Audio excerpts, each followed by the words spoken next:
So, walang kami. Hello mga Kumbaga ayaw lang namin pangunahan. Ayun, salita na si Natulungan. Boy and Cherry White. Kaya pakinggan natin Diba? yung Diba yung mga... paliwanag ito Kuya, mga- nalulungkot ako kasi hindi na kami magkasama. Mo ilabas mo yung totoo. Magpakatotoo tayo. Okay, game. Huwag peke. Game. Go.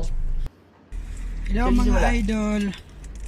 Bakit ka nawala? And Bakit ka nawala? Si Cherry White and Pacboy Nawala ako nagsalita kasi- na. Simula nung una Kaya, nating problema. Pakinggan natin yung Kwento paliwanag mo. ni... Huwag mo ikwento yung kung ano yung dahilan na Cherry kasalanan White mo kay kasi Pacboy. ayoko rin banggitin. Teka, kailan mo siya nawala? Anong date o ano Yan, yan? yan. December 19 after Christmas party, hindi na siya umuwi. O, asa kayong December 19? Hindi. Bakit? Basta kung may problema kami ni Pacboy. Okay, ayoko naman banggitin kung ano man yung ginawa nito. Kaya kung mapapansin nyo, puro bash ako sa social Ayun, media idol. na hindi ko sinasagot. Naglabas lang ako na, ay may boyfriend na ako, naglabas na ako Hindi ng na to ganun. content, Wala idol. eh. Mga Doon ako naging masaya eh. totoong Kumbaga, kondo. si Pacboy sa side niya, nung time na yon siguro masaya siya. Tapos ako, bumira ako Ano, nitong nagke- January. Sige, masaya na ako Pacboy biglang. Ito na yung and kasiyahan ko. Ikaw kasi ang problema sa'yo, hindi ka nagpapakita sa social media. Yun lang yung problema. Hindi ka nagsasalita. Kaya iniisip nila, depressed ka dahil sa akin. Dahil dun sa nangyari sa amin ni Tapang, kailan lang naman pumasok siya. Kaya nga. Pero actually, mga idol, kasalanan ko naman din talaga.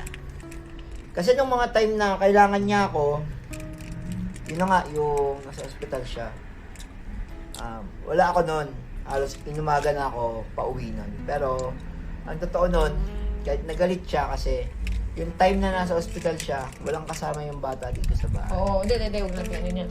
Hindi reason, yung sa pagbo-boyfriend ko naman, hindi reason yung mga kasalanan mo na dahil Hindi, yung- nawala ka nung New Year, hindi yun. Yung- Teka lang ah. Okay, yung mga nangyari noon na sobrang stress na ako, na-stress na talaga ako na hindi ko na nakayanan, hindi na nakayanan ng mental health ko talaga na lagi ako na ospital, di ba? Yung time na yon, yun na yung nagkaka-problema kami ni Pacboy na Actually, parang- mahal namin ng isa't isa. Pero, walang kami. Kumbaga, ayaw lang namin pangunahan yung panahon siguro. Mm. So, parang tingin namin, nagkakapaan pa kami ng ugali. Tingin ko, Ganun. may inaantay siya na gawin ko para mapulpil siya na, Maano, sige, maano? okay na to. Maano? Teka lang, maano? Basta yun yun. Nasabi ko na. Maano? Pulpin. Ano yung Yun. pulpin? Mapunan. Ako na.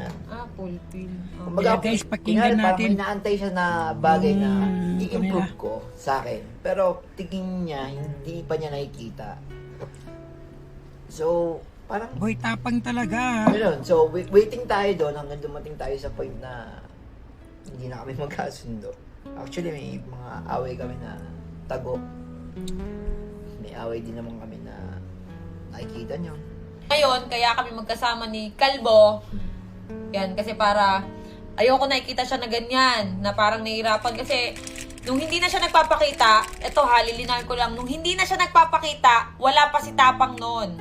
Wala pa sa buhay ko. Kumbaga, ayun nga, akala ko hindi na siya magpapakita, hindi siya magpaparamdam sa akin kasi ayaw mo nang umuwi, wala naman akong ginawa. Kung siguro, kasi masungit ako minsan eh, sobrang strict ako sa bahay, di ba?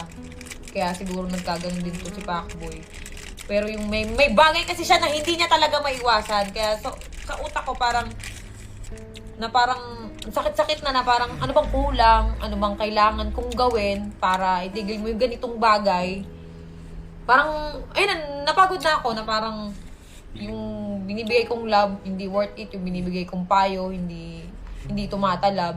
Hindi ko na alam gagawin ko. Ngayon, may dumating sa buhay ko na parang, sige, subukan ko. Yun. Pero yung pagmamahal ko kay Pacboy, hindi nawawala yung bilang pamilya. Pero hindi mo naman ginamit talaga si Pacboy. Kasi maraming sabi, ginamit mo na si Pacboy, nagpaka-famous ka lang daw after nun. Eto ha, After mo mag 4 million, parang iniwan mo na si Pacboy sa hindi ko kasalanan kung dumami yung followers. Pero nung una pa lang, nung nakilala ko si Pacboy, nagbablog na ako. Sa YouTube ako noon. 'Di ba? Nung nag-collab kami ni Pacboy, nung nasa inyo siya, pumunta ka dito, di ba? Hindi natin expect na puputok yung vlog natin. Kwento Masyado natin ako lahat. naging masyado ako naging kampante. Yan. Siguro masyadong pakiramdam ko, May naging problema lang. parang tumaas ako, lumaki ulo ko, gano'n. Pakiramdam ko parang, ay hindi ako iiwan nito, gano'n. Kumbaga, parang kayang-kaya kong kontrolin lang. Tapos lagi mo pa akong tinatakot na, aalis ako dito. Lagi mo akong ginaganon. Guys, yun yung totoo. Lagi mo akong tinatakot na, aalis ako dito, aalis ako dito. Kasi mabunga nga ako kapag ka nakakita ako ng yung pagpasaway siya, maingay ako Kasi siguro na rin to, narindi rin. Siguro hindi ko yung mga panahon na yon, hindi ko pinahalagahan yung pagmamahal na ito. Yumabang ako. Kumbaga, Hindi ka yumabang na yung mamayabang ka, ganto ka, hindi ka ganun. Kumbaga, naging kampante ka lang. Naging kampante ka lang na, hindi ako Lagayin guys, iiwan pagpatuloy nito. lang natin. Hindi ako bibitawan nito. Panoorin lang Kabisado natin mo na ako. yung kanila. Parang Pag nila isang dalawa. suyo ko lang dito. Para Yun, masyado ka naging kampante. Ayun, gusto ko lang din mag-sorry kay Pacboy. Kung gusto ko rin mag-sorry sa inyo. Alam ko, nasaktan ko yung feelings mo. hindi. Ngayon lang, alam mo yan, ngayon lang ako ganto. Hindi ko rin alam, parang biglang boom, biglaan Siguro sa sobrang saya ko, hindi ko na namalayan na nasasaktan ko na pala si Pacboy. Hindi, pero wala ka naman sa Kung tutuusin, guys, wala naman siya sa estado na, dyan sa point na yan, hindi siya darating sa point na yan kung naging, Ipakita ka. hindi, kung siguro kung inayos ko, kung siguro, yung mga panahon na yon, yung problema namin na yon, kung siguro, inintindi ko siya, and then, siya naman, nung time na wala ako, ang naging comfort zone niya is yung nandun siya sa Cebu. And siguro si Boy Tapang yun nandun, that time, na-stress siya sa akin. And tingin ko napagod na rin siya. Naiintindi. Paulit-ulit ka noon Yun na, napagod. napagod na siya. Napagod ka na rin. Kasi tumakbo kayo. Parang napagod ka na rin din. Hindi, Napagod. sa totoo lang. Sa totoo nung nakita ko yung live nito, kasi hindi ako nagkulang Lagi kitang lagi kitang kinokontak araw-araw, di ba? Wala pa ang tapang araw-araw kitang kinokontak, nasan ka, Pakinggan lang natin umuwi ka. guys. Pakinggan lang natin, idol. Di ba? Pero anong ginagawa mo, Deadma? Ito, sa loob ng Walang 1 year, iyakan. Ano nga sa'yo, Pacboy, na yung kay Cherry White na, yung magsisimula siya ulit na hindi ka na niya makakasama. Kumbaga, parang magsisimula ulit kayo sa umpisa. Totoo naman kasi niyan. Kaya naman natanggap ko yun sa kanila ni Tapang. Hindi ako tumingin sa hindi ako tumingin sa galit yung naging sila. Ang tinignan ko kasi dyan yung mga bagay na naitulong mo. Kung paano mo nabago yung isang Pacboy, kung paano mo natulungan. Di ba?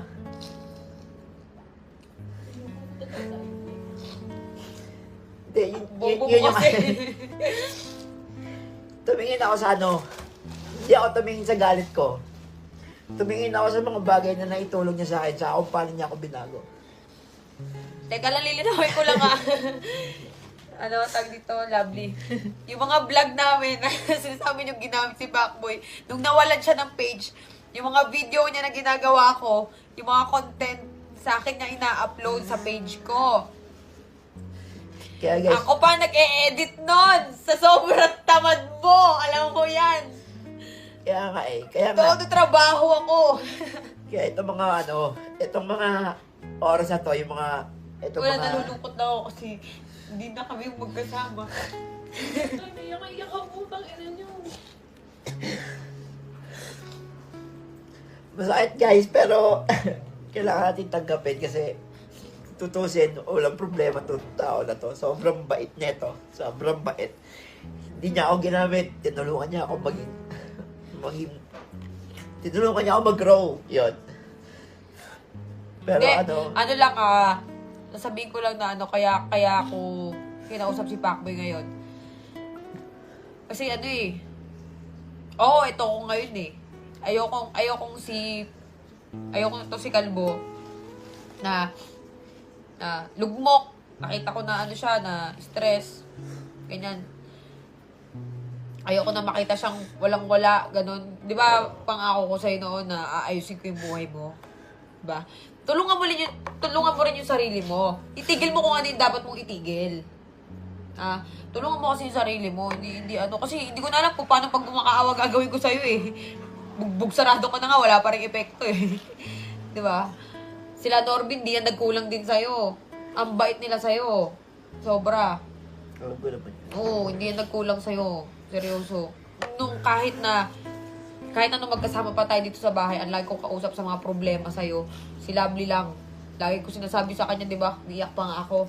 Lagi kong kausap si Lovely. Hindi ako naglalabas sa social media na ganito, may problema mo, ganito, ganyan, ganyan. Minsan gusto ko nang sabihin kung ano yung problema eh. Pero ayoko na lang banggitin kung ano talaga yung ginawa mo, kung ano yung ginagawa mo. Di ba? Para hindi naman sabihin ng ibang tao na, ay, ganito si Pacboy, ganyan. Hindi. Kung ano yung problema na lang ni Pacboy. Basta may problema, kumbaga, sa atin na lang yun. Di ba? Hindi na para, ilantad pa yung ganun. May gusto ko ba sabihin? Ikaw, Chen, sa'yo Hindi, wag kayong magtataka kung makakasama pa ako ni Pacboy sa mga video niya. Pero wala na kaming love team. Kumbaga, puputulin na namin yun. Magiging magkasama kami bilang pamilya. Ganon para, ayaw rin namin ng magkakagalit kami. Ayaw namin ng ganon. Tutulungan pa rin kami. Tutulungan ko si Pacboy. Gusto ko magkaroon ka ng sariling bahay. Yun. Yun talaga yung goal ko. Yun yung gusto ko. Tapos ngayon sila, kay Norbin, si Lovely. Tutulungan ka rin yan. Hindi ka pababayaan yan. Kaya nga sabi namin sa'yo, huwag ka magpakalugmok. Bangon, di ba? Kung ano yung pagkakamali mo, siguro, ano na lang yan, aral. Pinitik ka ni Lord, na parang aral na lang yan, gano'n. Di ba? Hindi natin masasabi kung ano yung mga mangyayari sa mga susunod na araw, susunod na di ba? Ikaw, ano masasabi niya sa fans niya sa Pacboy, yung talagang solid Hindi, sa inyo? sorry. Kung ano yung ginawa ko. Tapos yung dun sa mga nakita kong video, sumasayaw ako. Di ko rin expect, ba't ko nagawa yun? Wala eh, masaya ako eh. Huwag na tayo magpaka-impokrita, ganun ako eh. Di ba? Yun na yun eh. Kumbaga, naging masaya ako. Siguro sa sobrang saya ko, hindi ko na namalayan na ang pangit na pala ng tingin ng tao sa akin. Ganun, wala eh. Yun eh. Ngayon ko lang ulit kasi naramdaman yung ganun. Sobrang saya. Yung sobrang saya, oh. Nandun talaga yung saya. Masaya talaga ako. Payo ko naman kay Pacboy, kung meron mang dadating, huwag ka muna magmadali. Ako kasi, hindi ko alam kung nagmadali ba ako. Hindi ko alam. Masaya ako eh. Basta masaya ka. Yung tunay na saya yung hanapin mo. Yun. Kapag may dumating na ganun, go mo lang. Dati ko pa sinasabi sa'yo, di ba? Dati pa kami nag-uusap niyan last year. Na pag nagka-girlfriend ka, siguro nung bago ako ma-birthday, mapapansin nila, parang wala na lang. Sabi ko sa kanya rin, sabi ko rin sa'yo na kung magkaka-girlfriend ka kasi sabi ko sa kanya, kung magkaka-girlfriend ka, yung talagang, hindi yung send Gcash, wag ganon. Wag ganon. Dapat, hindi kaya nga, wag ganon. Dapat yung ikaw yung bibihisan. O, ito, Dati pa yan. kung pagkatanong ko, Pacboy, babangon ka na ulit, magbablog ka na ba? Magbablog na to. Papahinga lang ng konti. Pahinga lang siya ng bawi-bawi muna. Tapos magbablog ka na ulit. Diba? So, may chance ba mag-meet si Boy Tapang sa si Pacboy? Hindi mo nasa ngayon yan. Hindi mo alam. Hindi, ikaw ba? Hindi, di ba? Kilala ko to. Hindi to.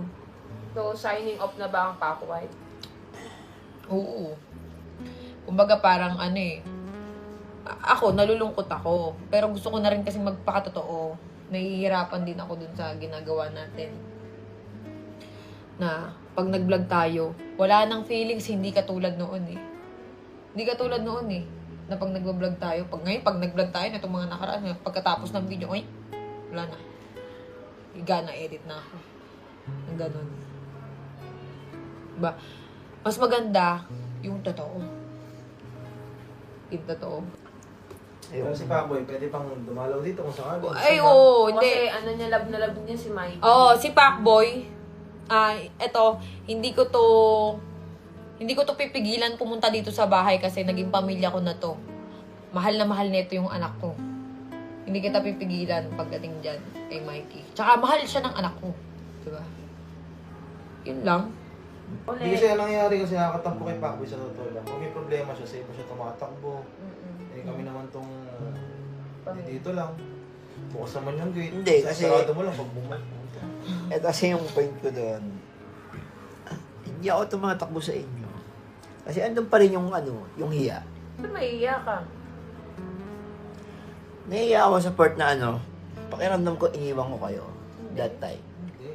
May naiya ka lang na yung mag-grow kasi hindi ka naman papabayaan doon kung hindi ko nakikita nag-grow ka kay Cherry White eh. Noong una talaga, doubt talaga ako kay Cherry White noon. Di ba? Alam mo yun? Pero nung nakita talaga namin si Paco yung maayos yung buhay, gumaganda yung pananamit niya, yung parang, hindi na siya parang sidekick lang ni Norby. Kumbaga, nakikilala siya sa ibang character.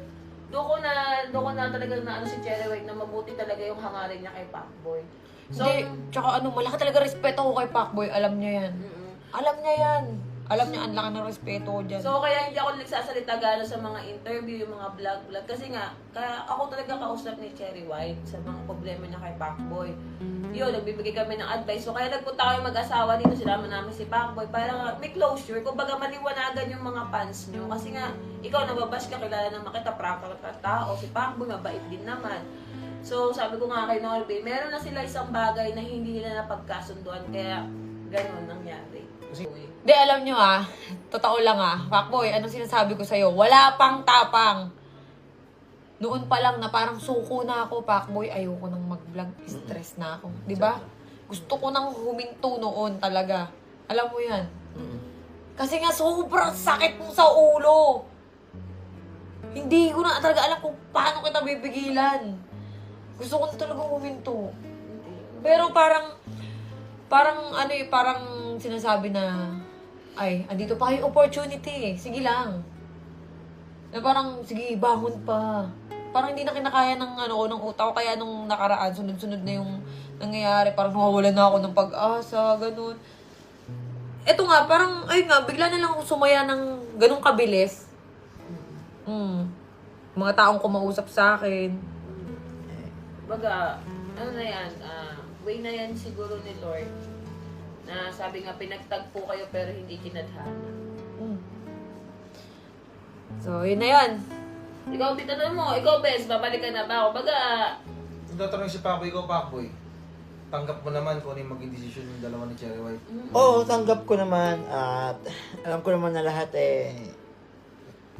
mali ko naman talaga lahat yun. hindi mo naman di man. Hindi, actually, wala naman talaga siya sa point na yan Ina-actually mo pa eh. Di ba? Hindi, wala ka talaga sa, Actually, sa kalinalagyan mo na yan ngayon. Kung ginawa ko sana ng kung itinama ko sana yung mga pagkakamali. Pero, syempre, yun nga, sinasabi ko kanina, siguro napagod ako, intindihin ka, at ikaw ay napagod. Teka lang, may napagod comment na rin. pa. Inagaw daw ako sa'yo. Hindi po niya ako inagaw. Ay, hindi po siya inagaw sa akin. Kasi, wala naman talagang kami. Yun ang totoo. Ang sakit. Hindi, wala silang label pero nagmamahalan silang dalawa. Yun yun. Minalaman yung isa't isa nung wala kaming ganon dahil ayaw namin pangunahan yung panahon. Hindi, Pacboy, ito. Ano masabi mo? Ito na yung last na... Ito ba yung last video natin? Hindi. Tingin kasi, Hindi, magiging ano pa rin tayo. Hindi ko masasabi. Magiging magkasama tayo sa video pero hindi na katulad noon. Okay? Tulungan natin si Pacboy. Yes. Oo, tutulungan ko yan si Pacboy. Okay lang eh. Hindi ko bebigay ang pera mo. Beten ko talaga. Kahit ano mangyari, ay dele ko talaga ibigay. Yeah, akin na naman. Ayun, gusto ko lang mag-message din siyempre sa, yun, kay Boy Tapak na thank you kasi nandiyan ka ng mga panahong wala ako. Nandiyan ka ng mga panahong malungkot siya. And maraming salamat kasi dahil nakita ko na kung gaano siya kasaya nung mga panahong wala ako at kailangan niya ako. Tapang. Ano Ayun sinasabi na mo? nga, thank you sa'yo. Ako na And, Kay Mikey to Ayun Ako na pala kay Chire, Pakboy. hindi, yun na sa inyo, Ayun, si Boy Tapa ko na, si Boy Tapa ko. O, kunyari ako si Boy Tapang, sasabihin mo kay Boy Tapang. yun na, stay in love always, and, Tumingin kay Boy Tapang. Ay, si Boy Tapa ko.